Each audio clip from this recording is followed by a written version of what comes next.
What's up, folks? How's it going this watch? Hope you guys are all doing well. Hope you guys had an awesome New Year's. And today we're going to be talking about the late 2020 version of the M1 Mac Mini. Now, we already did a comparison between the MacBook Pro as well as the MacBook Air equipped with the M1 chip. And it was impressive to see what this new Apple Silicon is really capable of. It's essentially giving you a high performance desktop experience at a much lower price point. And certainly if you're looking for a desktop style setup, with a standalone OS X native running machine, the M1 Mac Mini gives a bang for the dollar that's never really been seen before on the Apple side. Just to give you guys a comparison, when we covered the late 2018 version of the Mac Mini that had a 6-core Intel processor, on Geekbench it scored around the mid 4,000 mark versus the new Mac Mini with the M1 is scoring in the mid 7,000 point mark. So that's a massive difference. And in fact, even more insane is that the base configuration version of the Mac Mini that we have over here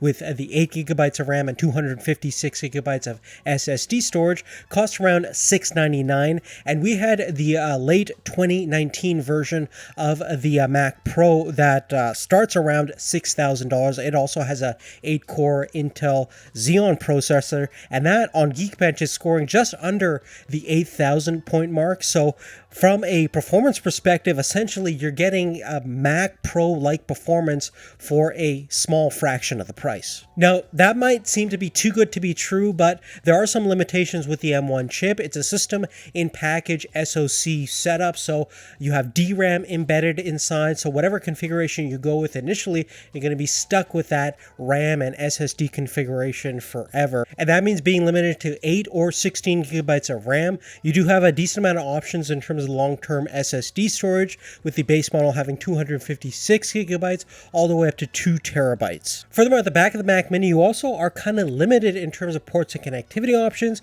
You have 2 USB Type-A 3.1 Gen 2 connections, 2 Thunderbolt 3 connections, a single full-size HDMI 2.0 connection, as well as Gigabit Ethernet, and a 3.5mm headphone jack. Furthermore, you can also really only connect 2 external monitors. One of them can be up to 6K resolution, the other one 4K resolution. Unfortunately, you can't hook up a third monitor for a triple monitor configuration, which kind of sucks. Something you can do on the previous Intel generation Mac Minis. Now, given the performance capabilities of the M1 chip, I think the Mac Mini could probably make one of the best OS X budget-friendly desktop experiences possible. And we're going to be talking about my current setup right now. And what you're looking at right now is kind of a work in progress, but it's just an idea in terms of what you can do and the real potential capabilities of the M1 chip given the right attachments and accessories. Now let's talk about displays. You can really hook this thing up to any display up to 6K resolution. We're specifically using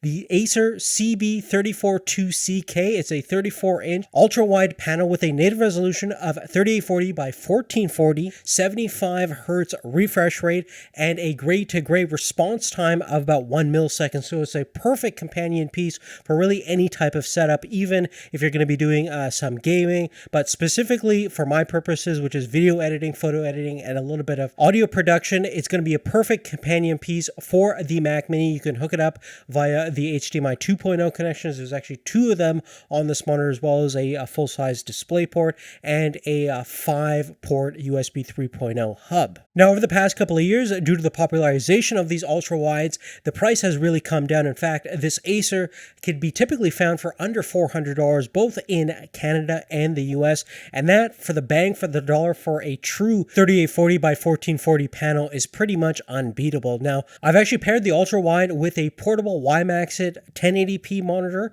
This is going to act as kind of an accompanying monitor for extra screen real estate. I can throw up my social media feed, Twitter, or anything like that, as well as just look at different files, and it's just going to act as a secondary monitor in the portrait position. The cool thing about the monitor is that it's rated for 98% of the sRGB color spectrum, so it's fairly accurate in terms of color representation. It's an IPS panel, so you can easily view it at any vantage point, and all the data as well as power gets transferred through the USB-C connection, which is easily connectable to one of the Thunderbolt ports on the Mac Mini. Now, the monitor also has an inboard capacitive touchscreen, so with devices that utilize touchscreen external display interfaces like the Samsung DeX setup on the Note, as well as other Galaxy smartphones, you can utilize the external display with the touch interface. Of course, this feature is not going to be utilized in this setup because OS X doesn't officially support touchscreen interfaces at this point. Furthermore, since I only have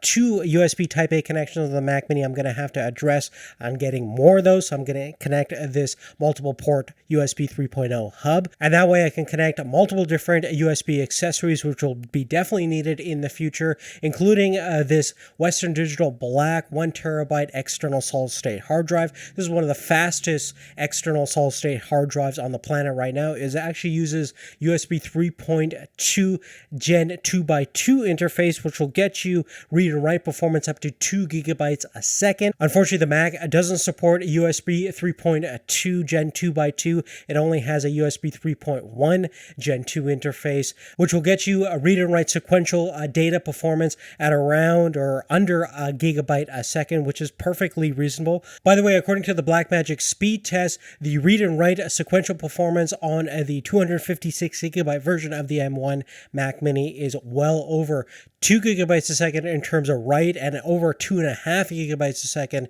in terms of sequential read, which is pretty darn fast. Now for the peripherals, I'm a huge fan of mechanical keyboards, and although most people using a Mac desktop setup will go for a low profile, quiet keyboard setup, I prefer something loud and mechanical, something that feels a little bit more tactile. And one of my favorite keyboards of 2020 was the Corsair K100. The chassis is fully redesigned and it still uses a high quality, durable aluminum frame construction. It has 44 different RGB lighting zones, as well as Corsair's new Axon processor that delivers polling and key scanning rates up to 4,000 Hertz, delivering theoretically a response time that's less than 0.5 milliseconds, while delivering simultaneously 20 layers of RGB lighting effects and executing multiple different macro commands. Moreover, on the top left-hand side, you'll find the IQ control wheel. Here you can change a whole bunch of different settings and commands to either the function of the keyboard or through whatever application you're using. So you can actually set up the brightness of your RGB lighting on the keyboard. You can do a whole bunch of different media settings, including volume, going forward or behind a track. And you can even set app or game specific commands for the wheel depending upon what specific application or game you're using at the time. Now, the great thing is now we have the Corsair IQ software available on Mac OS X, so you can actually utilize this keyboard as well as the Corsair mice and other accessories on the OS X platform, which is excellent if you're going to be creating a setup like this. By the way, the switches on the K100 that we have right over here are the Cherry MX Speed, which are a fast linear style switch like a Cherry MX Red, but are a little bit more snappier in terms of their response time. They are definitely optimized for competitive gaming applications, but are great for just general day-to-day use as well, based on my experience. Now for the mouse, I went with something a little bit more different. I'm a huge fan of trackball mice. I think they're definitely underrated, and these days I've been kind of suffering with a little bit of carpal tunnel, and it's nice to have the wrist in one position to eliminate any kind of tendonitis issues, especially these days when we're on the computer for such a long time. And having the thumb do a little bit more dexterity work is definitely an important skill that a lot of us are definitely lacking. And a few years back, we had the Logitech MX Ergo. It was a little bit more of a premium product, but recently Logitech has made a budget-friendly version of the MX Ergo called the M575. It basically is the same overall shape, size, and the feel of the trackball is very similar as well. The materials on the MX Ergo are a little bit more premium. It's using kind of a rubberized soft touch finish, which isn't here on the M575, but it actually is made out of 50% recycled material if you get this graphite version, which is pretty cool. And the trackball has this kind of grippy, texturized finish, which gives you a nice, satisfying feel when you're actually using the trackball. You could set up the sensitivity of the ball specific to your thumb, and once you get used to it, it actually is really comfortable to use for a prolonged period of time. The battery life is also sensational, 2 years with a single AA battery, which is amazing. Furthermore, the price of the Ergo M575 is about half of the MX Ergo at around $50, so it's a great entry-level point if you want to try out a trackball mouse. Now, although some crazy people do use a trackball mouse for gaming, it's definitely super difficult to do so, and in that scenario, I would definitely recommend getting a traditional optical mouse. I'm using the Katar Pro Wireless from Corsair, which is an ultra lightweight mouse, uses their Corsair Slipstream technology, which will get you a response time sub 1 millisecond. It also has fairly low latency Bluetooth inboard, as well as a 10K DPI optical sensor. And lastly, even though the Mac Mini has a small speaker built inside, which is convenient, you probably don't want to use it for day-to-day listening experience.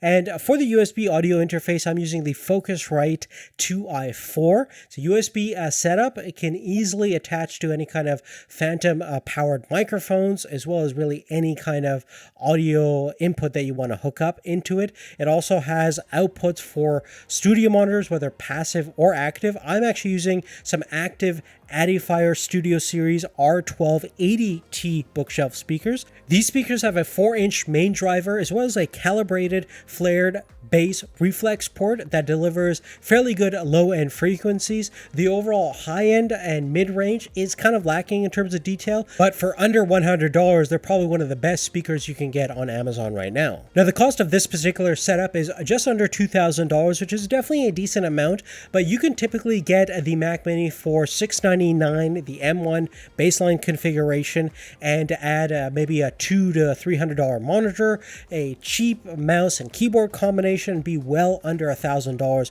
for an awesome, very, very capable setup. But it really depends on your personal needs and preferences. But all in all, the big takeaway over here is that the M1 Mac Mini is probably the best bang for the dollar desktop PC that you're going to get from Apple. It certainly puts the iMacs in their current lineup in kind of a shame. I'm sure they're eventually going to switch over to the M1 Silicone pretty soon. But generally speaking, if you're looking for a budget-friendly desktop OS X experience, the M1 Mac Mini at this point is kind of unbeatable. Other than that, guys, that's really it. Definitely check out the description down below for detailed product information, links about everything we talked about. Big thank you to you guys for supporting the channel, making this content possible, and definitely make sure you have post notifications turned on so you get our videos once they become available. Like the video if you haven't done so already, and subscribe to this channel. Thanks again for watching, and we'll see you real soon in the next one. Take care.